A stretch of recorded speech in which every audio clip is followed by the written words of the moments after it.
beginning and end of each presentation. They'll be here a couple times. All right. We've waited long enough. Good morning, everyone. Good morning. Good morning. My name is Professor Raff. No, okay. Alright, sorry. Hi guys. My name is Elliot Raff. I'm a level 2 judge from Boston, Massachusetts, and one of the co-area representatives for Greater Boston. I want to thank you all for being here this morning. Hopefully your drive in from wherever you're from wasn't too bad. This is effective communication between players and judges. So, first of all, I just want everyone to take a second and think about why this seminar is necessary, right? So, I'd like to think that everyone's here, everyone's in this room as a judge because they want to help their community, right? They want to give something back to the players. But how do we really do that? It's my firm belief that communication is the single greatest important skill that a judge can have. You can know all the rules, you can know the IPG and the MTR forwards and backwards, but if you don't actually know how to just sit down and talk to someone, then the players aren't going to respond to you. All right?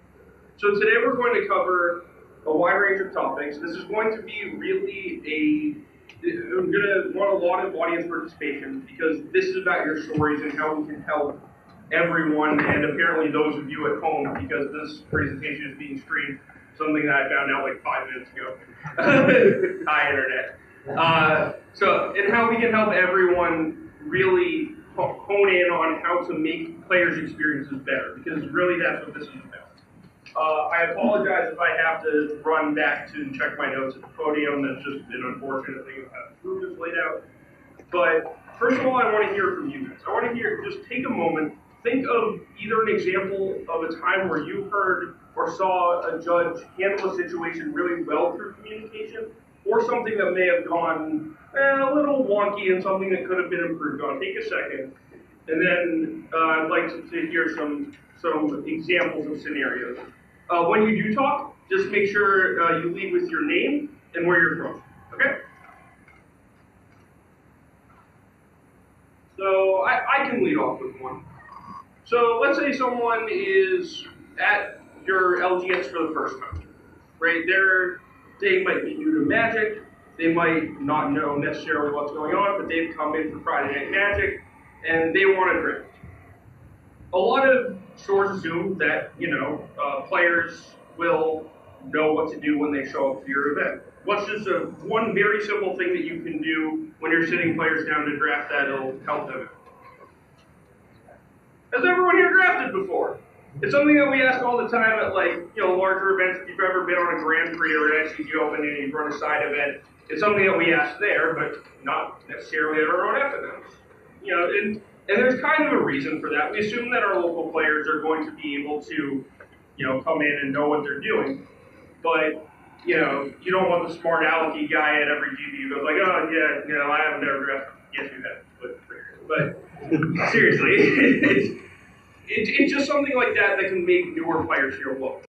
So that's what we're trying to do. Any examples from you guys? Anytime where you've seen a judge either knock it out of the park or maybe something that has gone on. Yes, sir. What's your name? Good morning, everybody. My name is Thaddeus. I'm Portland. This was at a PTQ a couple years ago. Rob Castilian was the head judge. I was the fourth judge for it. And a situation come up where the two players are in the standard match where they were one of them missed something the other one had done, and then didn't believe the explanation of what was given to him. And so it became a little testy. It became a very he said, and neither of them believed the other one. And so Rob pulled one aside alone, came back, pulled the other side alone, came back and said, I think that you both think that you're right.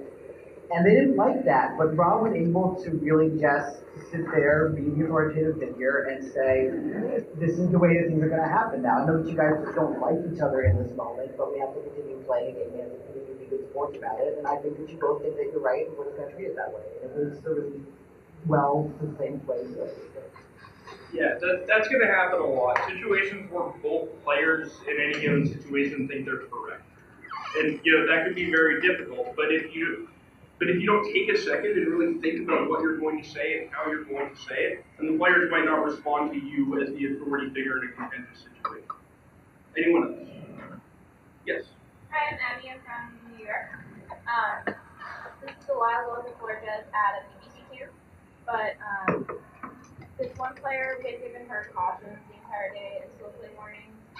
And eventually in top 8, we had to bump it up to a game loss, and that eventually ended up to her losing in top 8 altogether. And her friends were just like berating my head judge, like, what are you doing? Like, she wasn't playing slow, she's new, blah, blah, blah, but he handled it like so well and explained it to her in such a way where she was completely fine with it. And she understood what it was.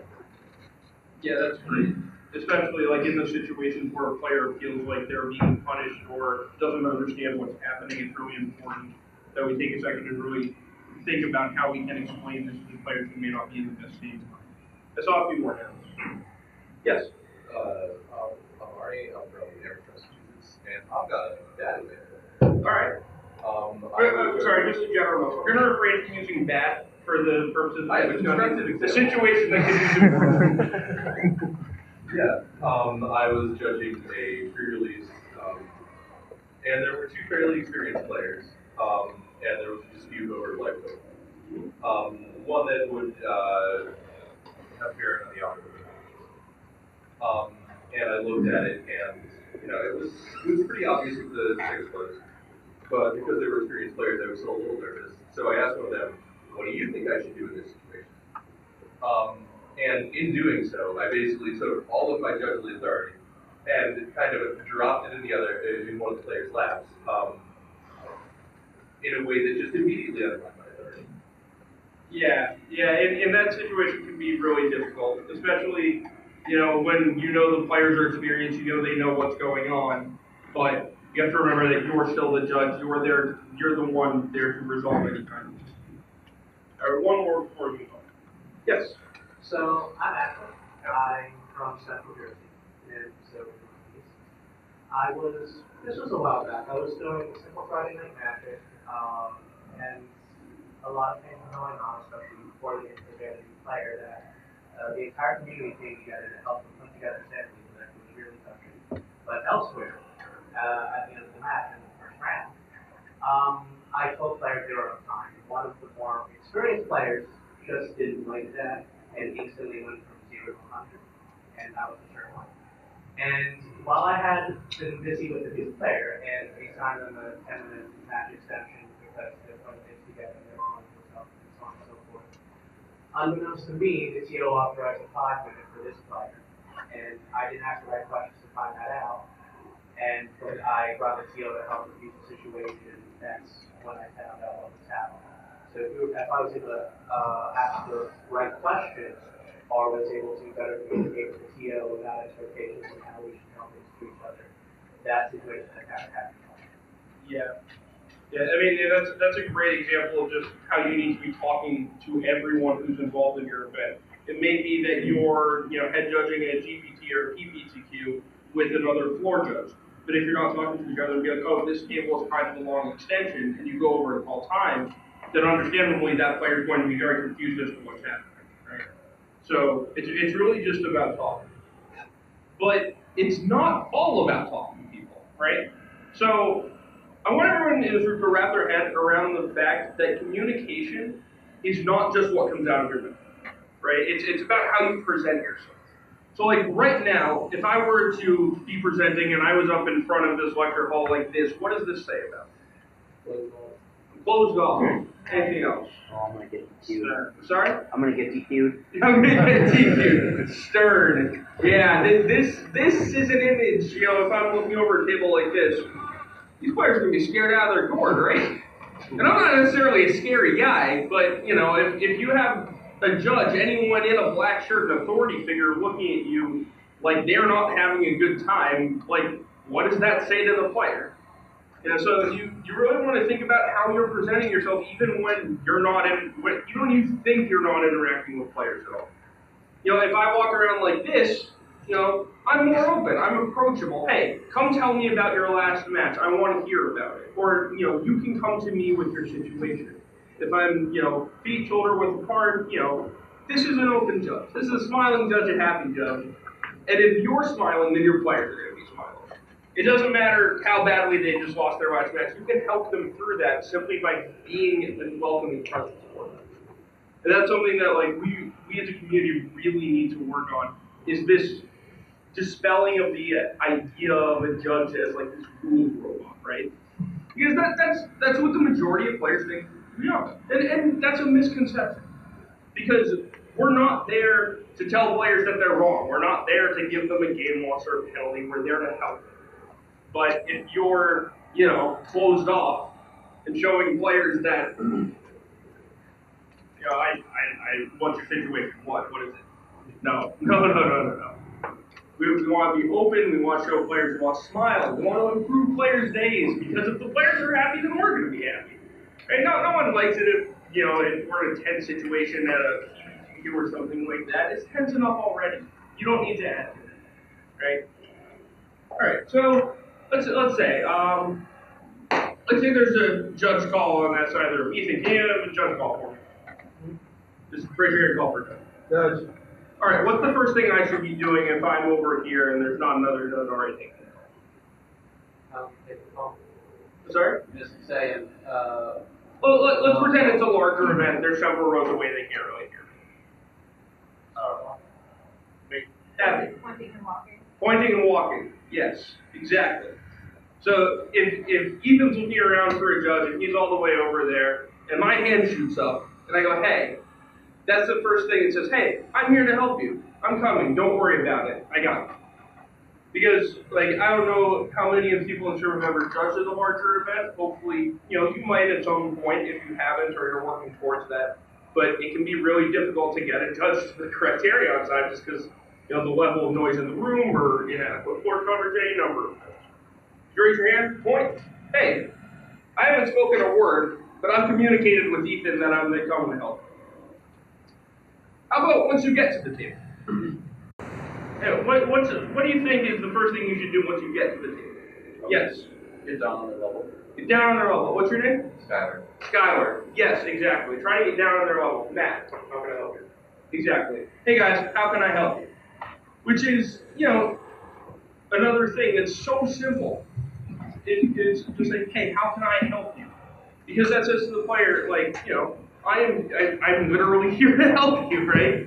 So it's what's something that might set a player off? Something that might not make them feel comfortable in that situation. Say it. I came over and said something like, so what's the problem? Yeah. What's the problem or what's wrong or anything like that implies that there's a problem. Maybe they just want Oracle text. And in that situation, you've immediately said I'm assuming you guys screwed up. That's not what we want. All right, sorry. So yes. Sorry, I just got a question. Yeah, please. I'm Jeff Huber. I'm from Northern Jersey. Good to meet you. Good to meet you too. There was mention of get down on their level. Do you mean physically or? Yeah. Sorry, I should have clarified that. So, for example, say Mike here is playing a match at this table and this seat's already done. Hey guys, how can I help? It's physically getting down on their level. It's another thing of not being the towering judge over their table. Because it's just another way to make them feel intimidated. So it's really just making sure that the players don't see you as some kind of punch, for lack of a better. Sorry, it's still a little early. I'm not communicating as well as I could. But all right. So really, it's about fostering a fun environment when you're not at calls. And so we went over that a little bit with smiling and being open. But how can we take that further? But what can you as judges do when you're not at calls to make sure that the players hear you better? James. James from Boston. You can create a rapport with your players, ask them what's going on outside of their games, get to know them, and call them by their name. It's a big thing. Yeah, absolutely. I mean, at an LGS, that's a lot easier to do. And, hopefully a lot of you guys, know your player base. But, yeah, that's a very, very great thing to do, is just to, hey, how was your week? How's your game going? Can I see your draft deck? How'd you do? That kind of thing. It just makes it so much easier. Yes? Kind of going hand in hand with that, walk the floor, make yourself available and apparent. Yeah, if you're the scorekeeper at your F&M or whatever, don't be stuck behind your computer all day. Make sure that the players see you out and interacting. Yes. Chris from Maryland. One of the things you can do is like help clean up the play area. I know sometimes, especially in draft environments, trash can be everywhere. So if you just pick that trash up, it will create an environment where players are much more appreciative. Yeah, just a clean play area. That's a great one. I haven't had that brought up before. Especially check your table tents. Players think you're trash cans. Building on what James said, like when a player goes to the bathroom, I like to sit in their seat and actually like talk to their opponent, like where'd you come from, how far did you try, like how's your weekend going? Yeah, that's a huge one. Yes. Can I tell you that it's actually, especially for larger events, it's actually better to stand and certainly have that conversation. But if you're standing there at the table, then when the opponent who went to the bathroom, the player that went to the bathroom, then we'll be able to see you and return to their seat faster. So that's just an identification thing. Yes.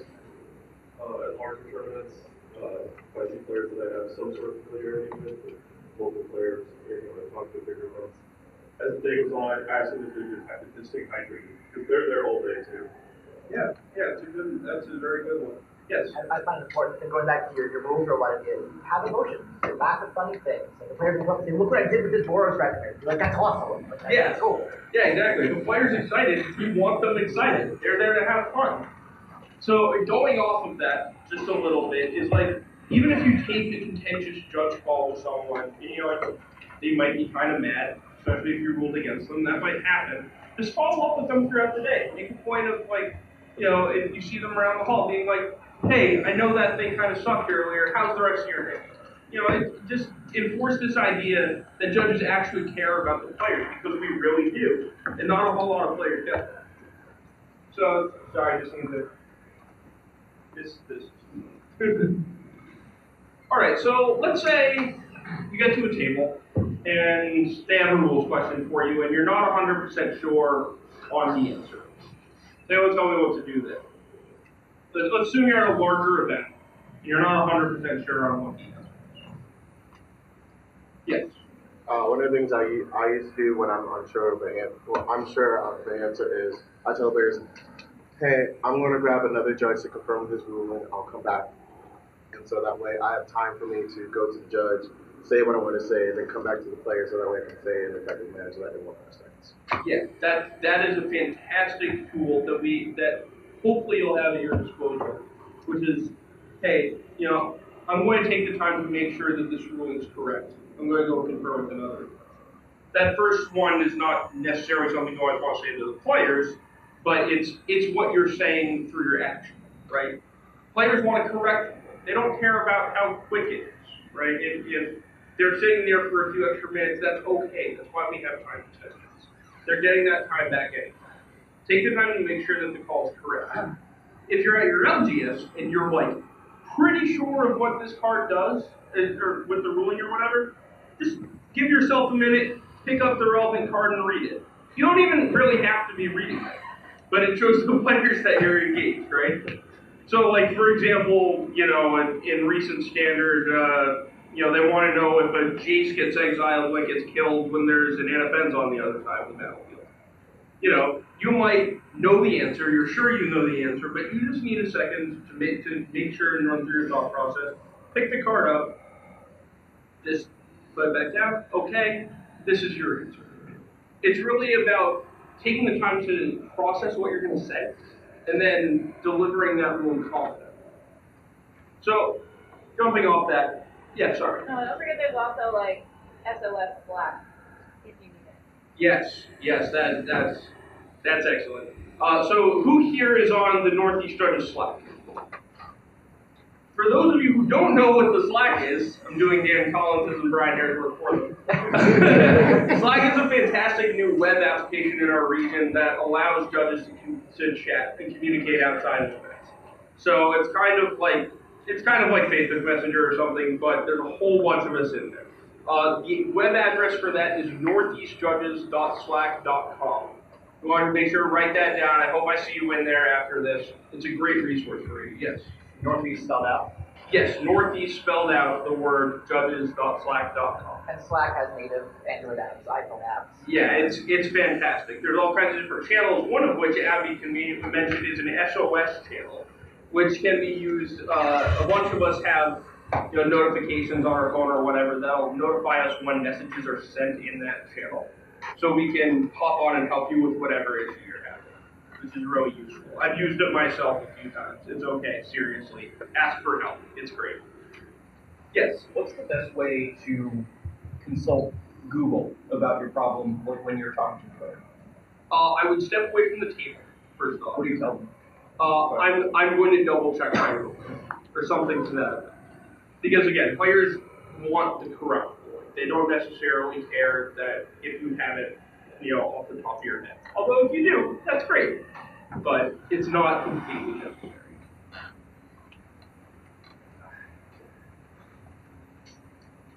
So, let's see. When we're talking about, rulings that you might not be 100% sure of, we all know that appeals can happen.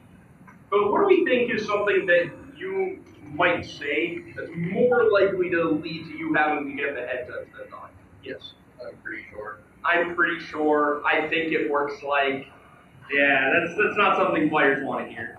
That's why we take that second, we calm down and we say, hey, we're going to deliver this ruling with confidence. Because that's what players want out of their judges, out of their authority figures. They want confidence.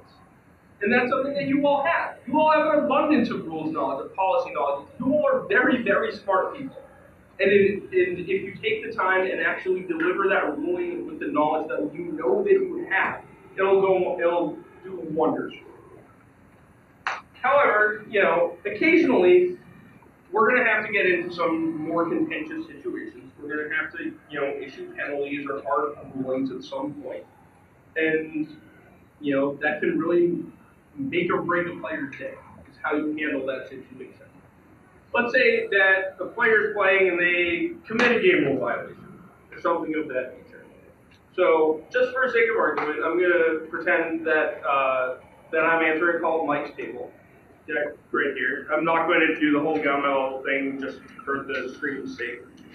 But I'm going to go through a sample situation, and I just want you all to critique me, right? I'm going to issue a game rule violation, and just people tell me what I did, right? All right, Mike. So this object this Thunderball should have been exiled. You instead put in your graveyard. A couple of turns have passed. It's not really a huge deal, but we're going to return it to its correct zone, which is exile.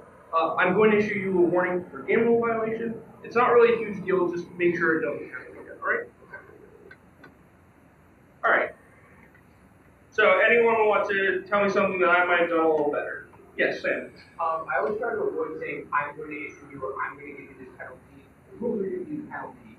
I'm just I always like to say the penalty for that is a warning or that is a warning. Because if I'm giving it to you, it kind of makes me sound capricious and it's just sort of coming out of my will rather than rules which exist in kind of reference. Exactly. So that's a big one thank you, Sam, for pointing that out, is that by saying I'm going to issue you a penalty, that's me doing that.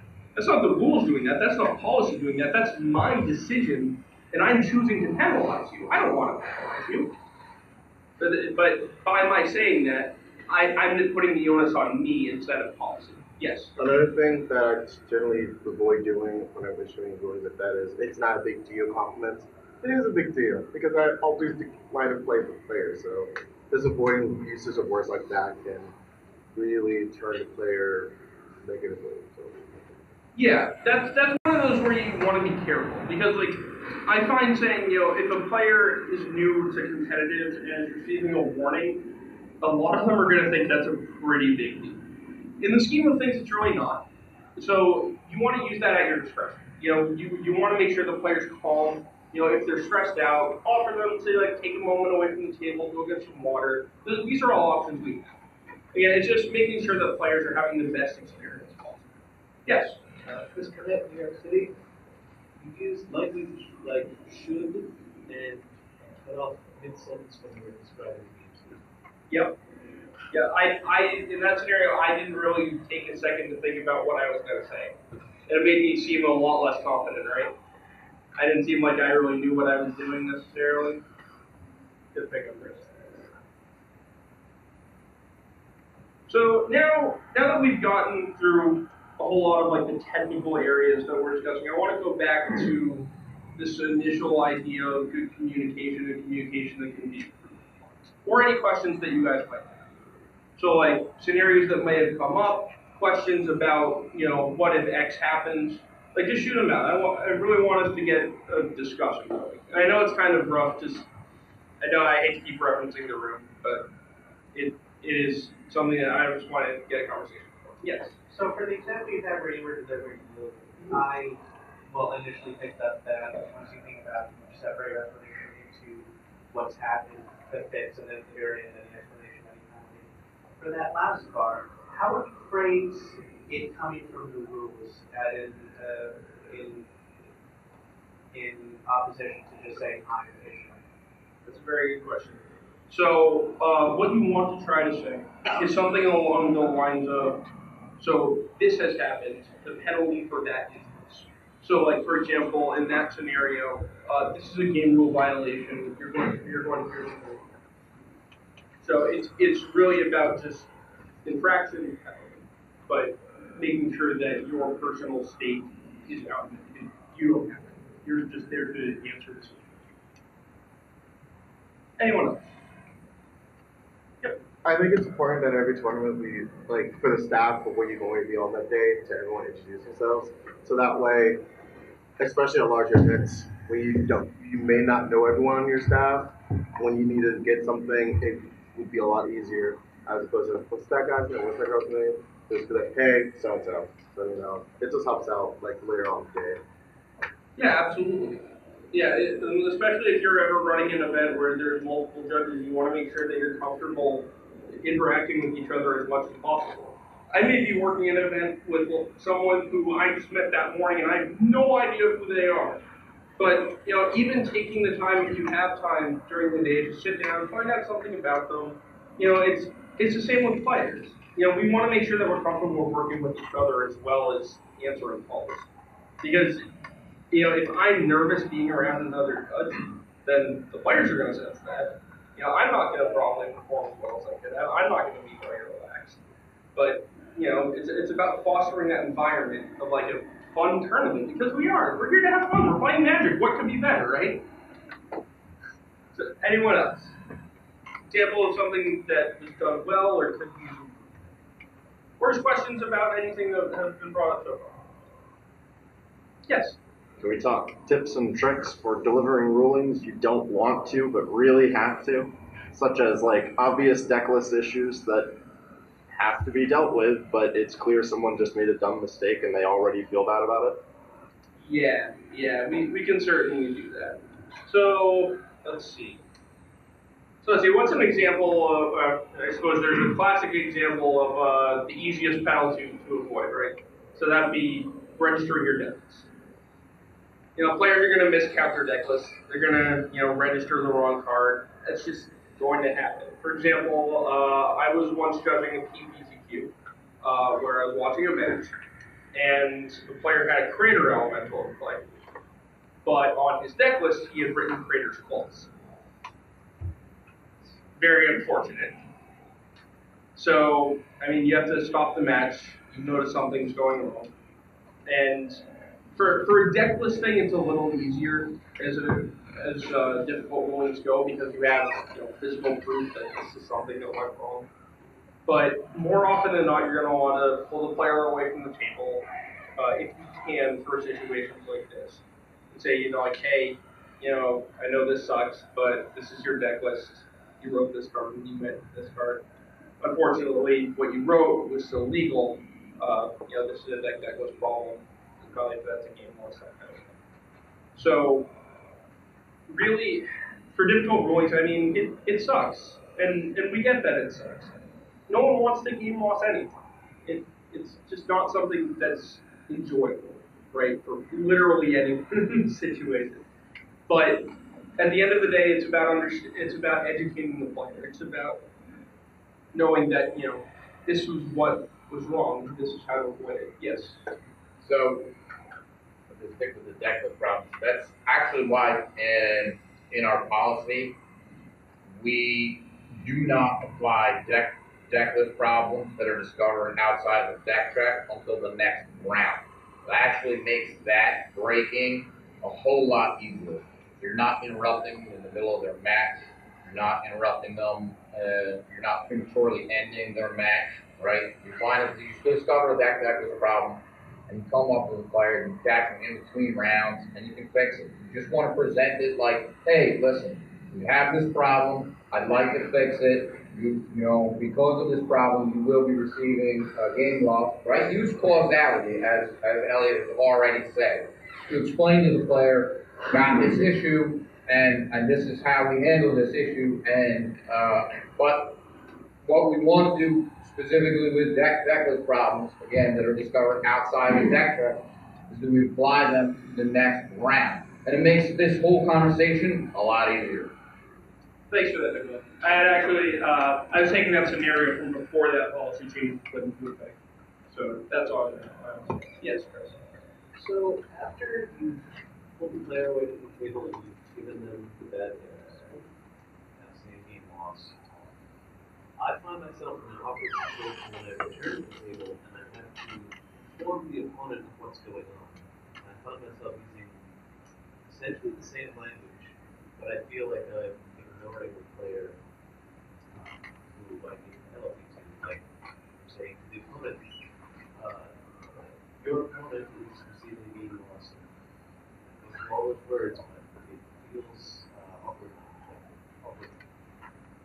That's a very interesting one. I haven't actually considered that before, but you know, it does feel impersonal. But it's just weird because the point of that conversation is to inform the opponent of what's happening. Like the player who's giving the game loss goal, he hopefully already knows what's happened. So this is really for the edification of the game. I'm not really sure at this time what could be done to make that feel less impersonal to the player that's already received the penalty. But if anyone has some info on that, please. Yeah. I mean, the very first line of your one was very much a catch everyone at the same speed. But all the details after that, such as, you know, we're moving to the next game, you know, very wrong.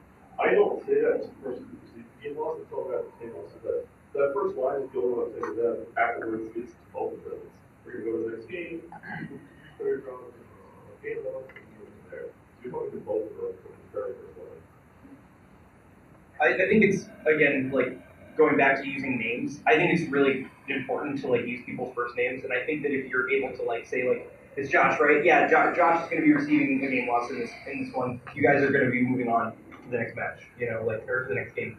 Like, using first names just kind of gets people, like, to feel like they're more involved, I feel. That's actually a great thing. I hadn't seen that done before. That's really fantastic. Anyone else have comments? I had an alternative to that that's maybe not a whole lot better, but using first-person plural language, like we've had a discussion, we have a penalty that will need to be applied in the next game, including the person you're talking about in the conversation by talking about the conversation you just had aside. Yeah, that's great. All right, so everyone else with the scenarios, questions, anything that can be yes.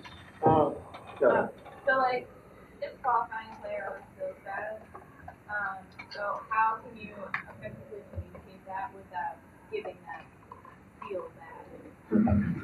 Also to add on to her, how is a good way to,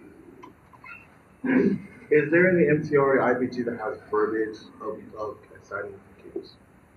Sorry, can you speak up? Is there in the IPG or in the MTR, has there been, I guess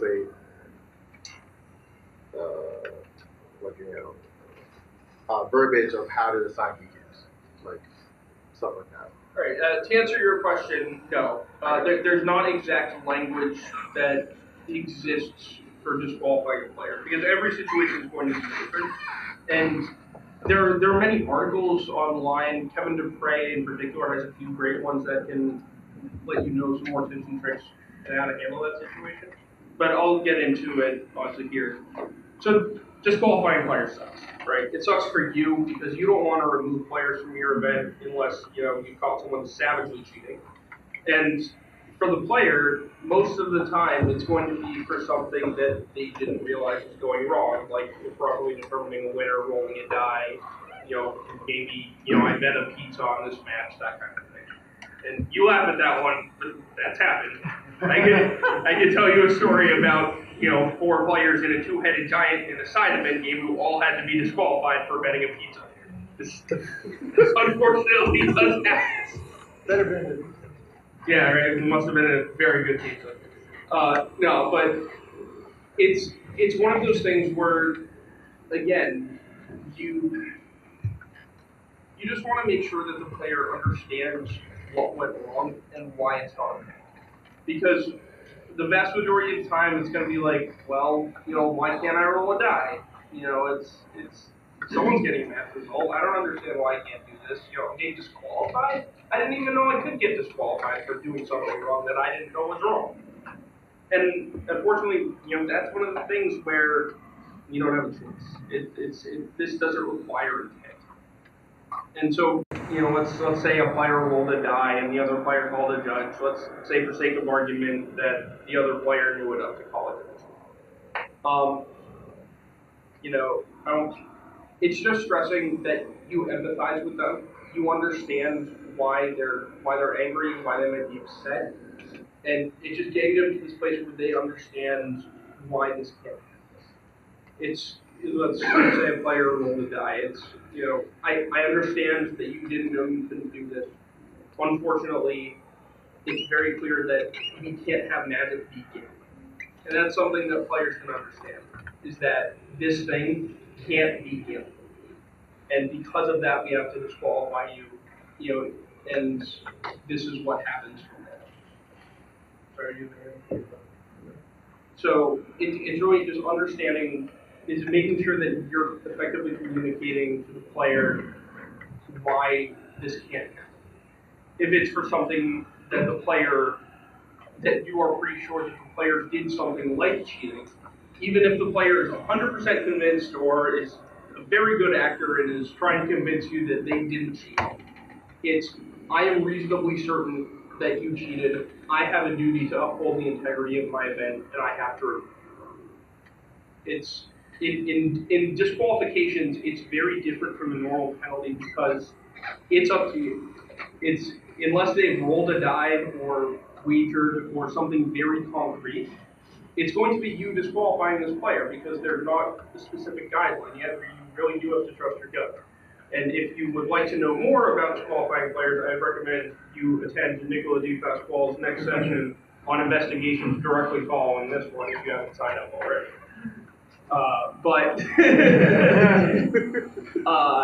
But really it's going to be about trusting your gut. It's going to be about asking the right questions. And the player's going to be mad at you, especially if they don't think they did anything wrong. But it's really just making it clear to the player that you have this duty as this judge in the event to uphold the integrity of the event. And if you think a player cheated, then you have to remove it. I'm sorry to keep chiming in. No, it's fine. Players, when they're disqualified, they fill out paperwork, right? Yeah. I think the one thing that, not to use you as an example of good judgeship, but like when we were working together, you allowed that player that like feedback form to voice how they felt. And like I think that it alleviated a lot of like the anxiety he was feeling because he was able to like take his time, articulate on the form like what he disagreed with or agreed with your ruling, and like being able to say like, look, anything that you need to say, anything that you're feeling weird about, you can put it in this form, and like that way you get to express yourself and you don't leave here feeling like we gypped you. Yeah, that's very important. Is that for those of you unaware, when a player is disqualified, they write down their version of what happened for submission on Judgeship, right?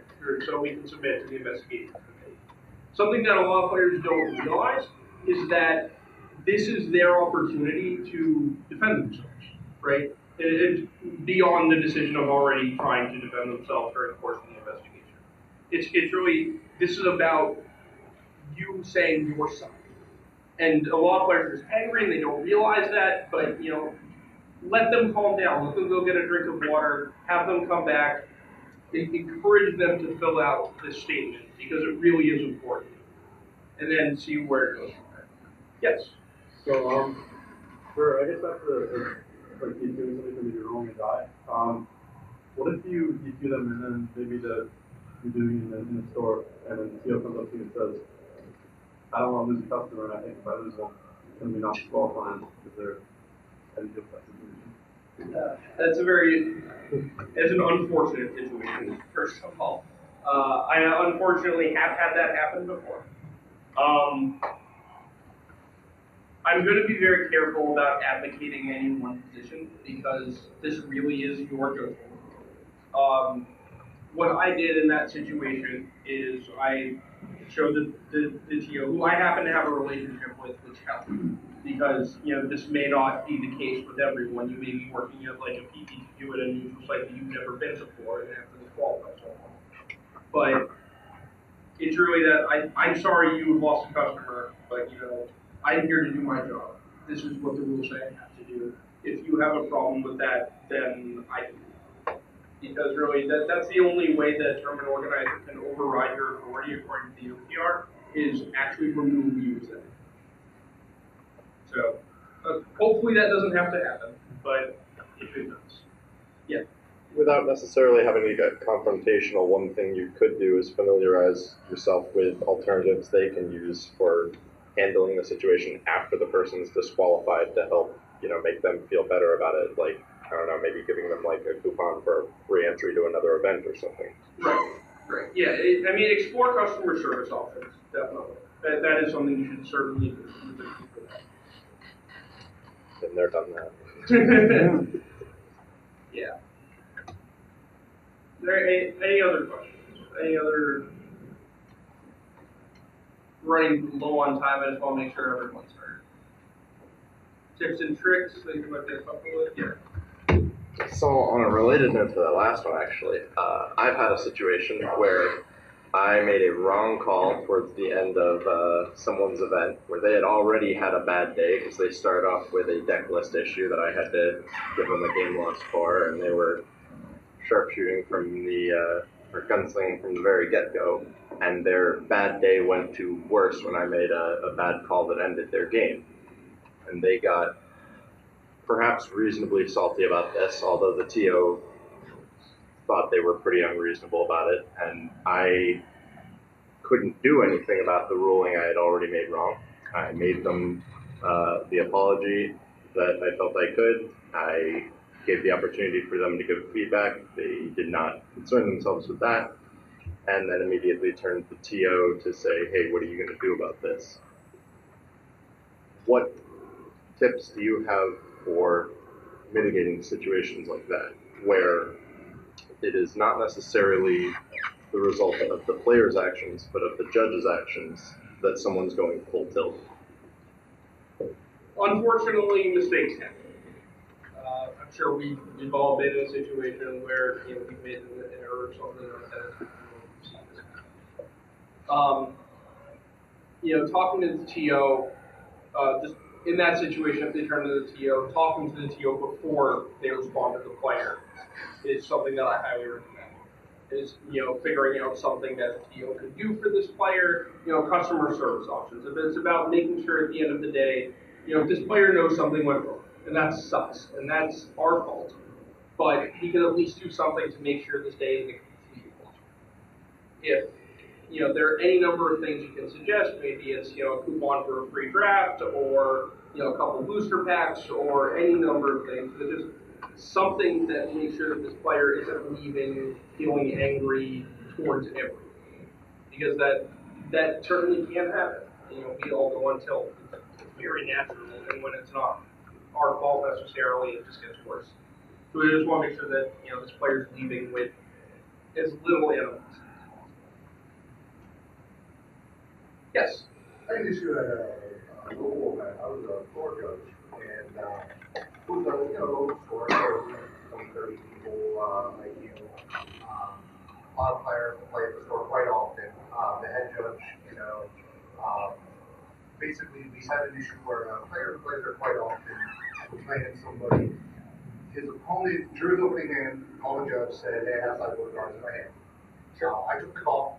I escalated to the head judge, because I know they have the discretion to downgrade it if necessary. The head judge chose to downgrade it. Unfortunately, the player who played in the store got the idea that, oh, you know, he did that because he's playing against me, he's targeting me, that kind of thing. What do you recommend as far as like the discretion calls? You know, I'm choosing to downgrade this because, you know, is it just a matter of explaining it where I'm choosing to downgrade this because I don't feel your opponent did this on purpose, that kind of thing? Is it, how do you tend to handle that in a situation where, you know, people obviously know each other really well because they play it all the time? But get that kind of, it was kind of like a feel bad moment. He ended up losing the match, he was happy, you know, obviously it went from there, and he was, oh, well, I feel like he did that just to spite me or just because of me, that kind of thing. Okay, well, I would encourage you to talk to this player and really say like, hey, you know, I'm sure this guy wasn't breaking the rules on purpose. Right. Because if he is, then he's cheating, and you know, we're going to assume that this player is cheating. Because we'd like to assume the best. The other reason is to explain why that policy exists, and really say it's because we want people playing Magic. We caught this error before he could gain any information. So we're not going to penalize him for something that could have easily been played. Yes. So I think part of that is going to be your framing of the policy, and the way you framed it just now is actually just ever so slightly, if we tweak it, right, we come to a better understanding, right? You say, well, you chose to take this down. Well, the way our policy is codified, you don't choose. You don't get to choose, really. Our policy is codified such that you downgrade in this situation, right? So if you're presented with this situation, then you downgrade. So you frame it to the player and you say, well, so I have this infraction here because of X, Y, and Z. Now, in addition to X, Y, and Z, we have A, B here, which affords me this downgrade, right? So my policy says that in this very specific situation where I have X, Y, and Z, and A and B, then I downgrade and the player will receive this infraction. So the way that you frame, and we're here in communication talk, right? The way that you frame your ruling to the player is going to be very important. And just saying like, well, I chose to downgrade. Again, what Elliot was saying earlier, well, you have this personal stake. I chose to downgrade. Well, no, you didn't choose to downgrade. Our policy says you downgrade. So the more that you can off-shift onto the documentation, the less the player is going to be able to stand there and argue with you. Because, like, here it is in black and white. What would you like me to do, sir? Right? Like, I know that sounds very like I'm being a jerk, but it's one of those things where if you can offload it onto the documentation, then say, oh, yes, I understand where you're coming from. Perhaps we need to relook at this policy, right? But it's no longer what you chose to do, right? It's what policy says that you need to do, right?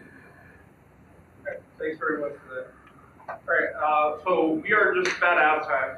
So I want to thank everyone for coming to this and being such great participants. Have fun the rest of the conference. Thank you guys very much.